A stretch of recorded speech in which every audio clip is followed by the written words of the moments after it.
यहाँ पर हमारा अगला सेंटेंस है, ये वाला समझ गए आप लोग?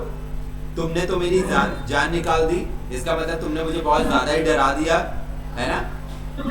सो यू स्केयर्ड मी, क्या होगा जल्दी बताओ?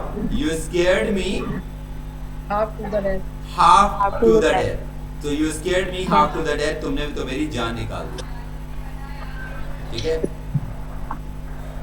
ये सुनकर शेर हंसने लगा।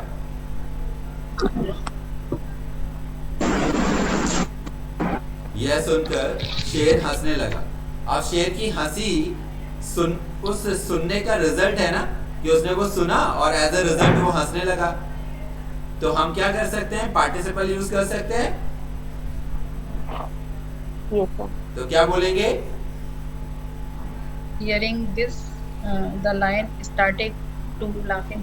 स्टार्टेड और आईएनजी फॉर्म आएगी डायरेक्ट, टू नहीं आएगा। Hearing this the lion started laughing. Very good. So आप देख रहे हैं कितने आसानी से सेंटेंसेस हम लोग फ्रेम कर पा रहे हैं। चलिए एक बार और कुछ और सेंटेंसेस देखते हैं। रोहन को जवाब पता है। Rohan knows to answer. knows the answer. To answer. To answer. The नहीं। answer. हाँ, Rohan knows the answer. Rohan knows the answer. Very good. Answer.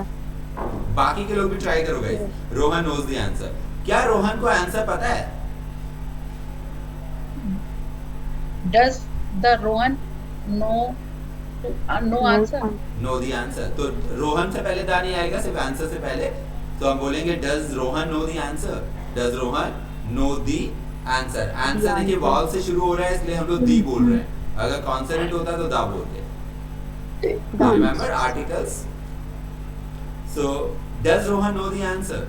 Does Rohan know the answer. Rohan को आंसर कैसे पता है? How know?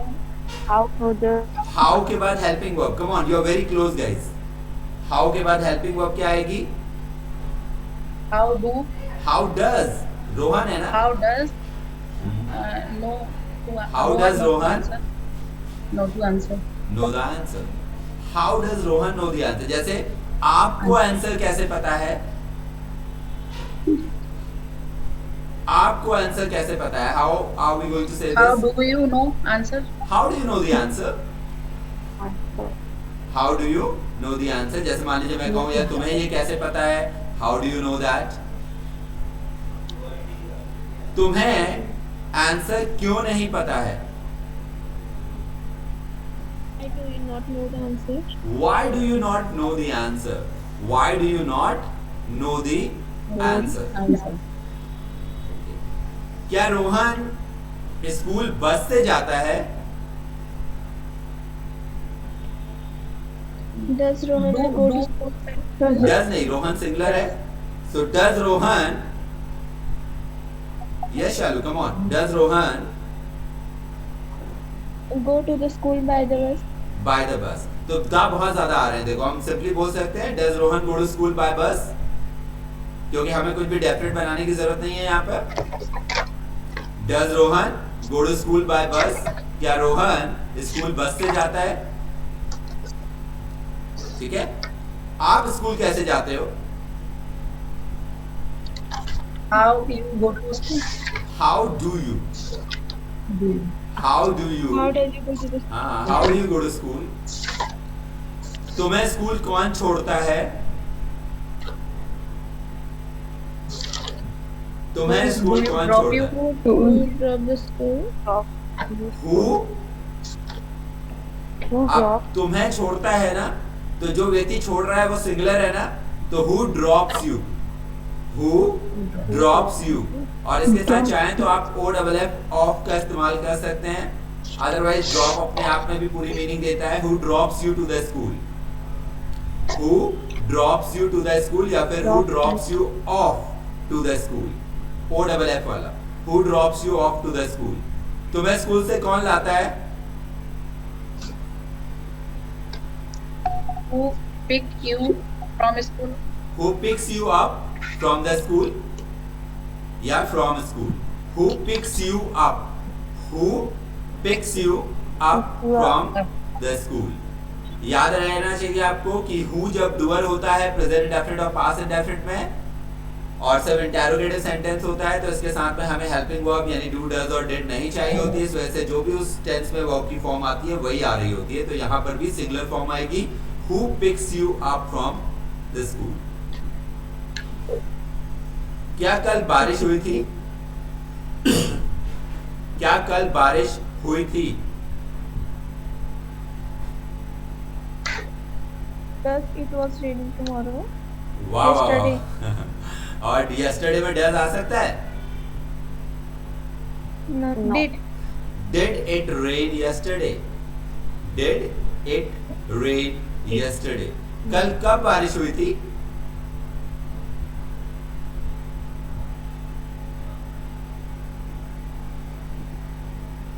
कल कब मैं- बारिश हुई थी? When did Did it the rain When did it? When did it? it rain yesterday? When did it rain yesterday? क्या कल तुम मार्केट जाओगे? Did you go to market tomorrow? अच्छा, Will you डेट आ go to सकता market? Date आ सकता है Sorry. क्या फ्यूचर के? Sir, sorry. No problem.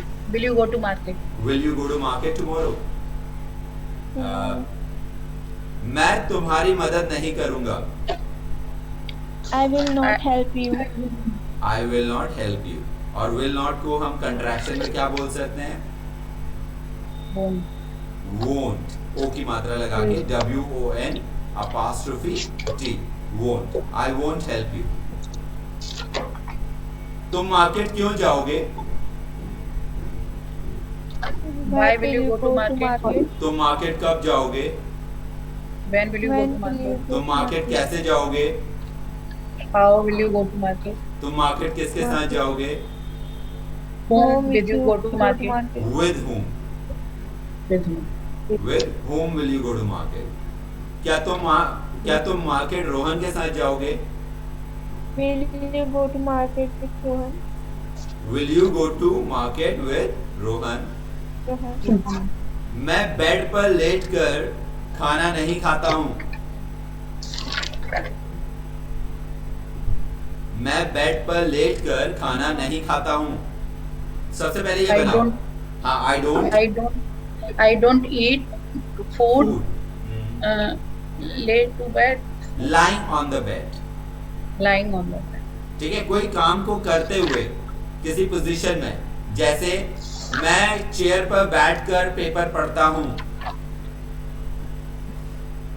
I read The paper, newspaper। I read the newspaper sitting on the chair. sitting on the chair। Very good। ठीक है, I read the newspaper sitting on the chair। I don't eat food lying on the bed। जैसे सोफे पर लेटकर TV मत देखो। Don't watch the TV laying on couch. lying Lying. on the Lying. couch या lying on the sofa। बहुत बढ़िया, शानदार। सो ये हो गए गाइस हमारे प्रेजेंट पास्ट और फ्यूचर के मिसलेनियस सेंटेंसेस, जिससे मुझे पता लग गया that now you guys have got good command over this topic. Now the next thing we gonna start is the continuous tense. Now I just want to know guys, आप लोगों के पास कोई sentence है या कुछ आप लोग बताना चाहेंगे कि ये वीडियोस देखने के बाद आप कितना कॉन्फिडेंट फील कर रहे हैं, या अभी और कोई डाउट है तो वो पूछिए। And I hope that you are watching all the videos including the animated one. कोई है डाउट, क्वेश्चन किसी का? सर जैसे कि आपने इसी में मतलब जो एक्सरसाइज दी थी हमें, उसमें जो थे क्वेश्चन थे, क्या बच्चे रोज लड़ा करते थे, तो सर हाँ। ये कुछ बोर्ड या फिर यूज ना हाँ बिल्कुल बिल्कुल, अभी वुड का इस्तेमाल नहीं करेंगे, वो मॉडल वर्ब में हम सीखेंगे। वैसे आप बिल्कुल सही जा रहे थे। यूज टू का इस्तेमाल हम लोग करेंगे। सो जहां पर भी पास्ट में कोई काम रिपीट होता है, इसे पास्ट हैबिट बोला जाता है, वहां पर हम लोग यूज्ड टू का इस्तेमाल करते हैं, जो बताता है कि पास्ट में कोई एक्शन वन टाइम नहीं हुआ था, ये बार बार होता था। तो बच्चे झगड़ा करा करते थे, इसे बनाइए। Children use to Fight, Fight. used to quarrel। ठीक है, जैसे मैं ऑफिस बस से जाया करता था, I used to go to office by bus. By bus. और अगर मैं इसे ऐसे बोल दूं, मैं ऑफिस बस से जाता था, तो भी तो मतलब सेम होगा। जाया मैं नॉन करता था या जाता हाँ था? जाता था या जाया करता था, क्योंकि बार बार वो काम हो रहा होगा पास में, इसलिए सेंस आ रहा है। मान लीजिए मैंने बोला पहले मैं नॉनवेज नहीं खाता था, तो क्या सेंटेंस बनेगा? कोई ट्राई करना चाहेगा? पहले मैं नॉनवेज नहीं खाता था।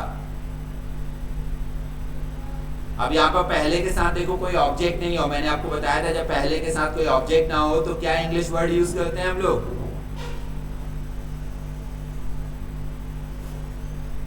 बिफोर।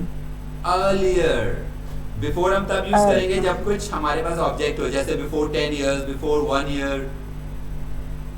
और अगर हम पहले टाइम बोलते हैं तो फिर अगो, जैसे 1 year ago, few months ago।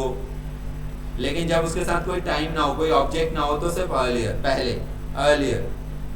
मैं नॉनवेज नहीं खाता था।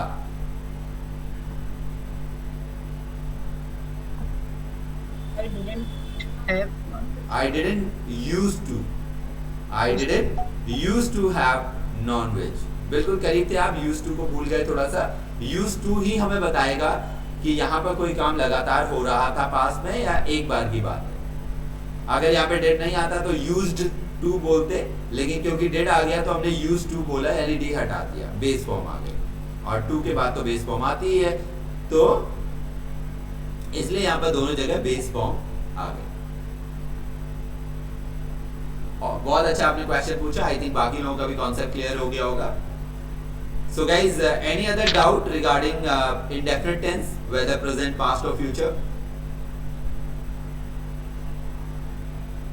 Yes. बहुत बढ़िया। How about you Jyoti?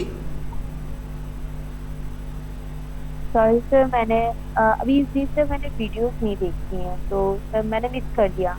Okay, चलिए कोई बात नहीं, you have got the videos, do watch them. और जिस Yes, sir. सीक्वेंस में दी गई है उसी सीक्वेंस में देखिएगा। सबसे पहले नॉर्मल वीडियो और उसके बाद एनिमेटेड वन, सो दैट आपका कॉन्सेप्ट क्लियर Yes. हो जाए। Mandeep, how about you? आपको समझ में आया? यस सर, बस थोड़े थोड़े है वीकनेस, उसको भी थोड़ा करना है। No problem. जब भी कोई प्रॉब्लम आती है उसे आप नोट डाउन करेंगे और अगले दिन डिस्कस करेंगे, बिकॉज ऑन द स्पॉट हमें प्रॉब्लम्स अपनी याद नहीं रहती हैं, अपने क्वेश्चंस याद नहीं रहते हैं। इसके अलावा एक बार आपने मुझसे ईमेल के लिए पूछा था और मैंने आपको एक सोल्यूशन बताया था और समझाया था कैसे हम लोग लिखते हैं। तो अब आपका कैसा रह रहा है एक्सपीरियंस?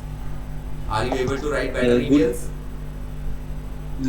यस सर, थोड़ा बेटर है, बहुत बट बढ़िया। कुछ लगता It है will तो keep मैं improving, कलीग हाँ। से सीखा। और यस जब भी कोई सेंटेंस में स्टक हो जाओ और आपको लगे यार नहीं है ये थोड़ा कैजुअल लग रहा है, थोड़ा और फॉर्मल करना है, थोड़ा और पोलाइट टोन करनी है, क्योंकि ये एक फॉर्मल ईमेल है, you can always send me the messages और that sentences, I will change them and will let you know the best way to write them. Okay sir, no issue. Shalu, how about you? तो बीच में class में ले गए थे। हाँ, I know, because of the classes timing and all, but how about the videos and all? अभी आप आंसर तो कर पा रहे थे? हाँ।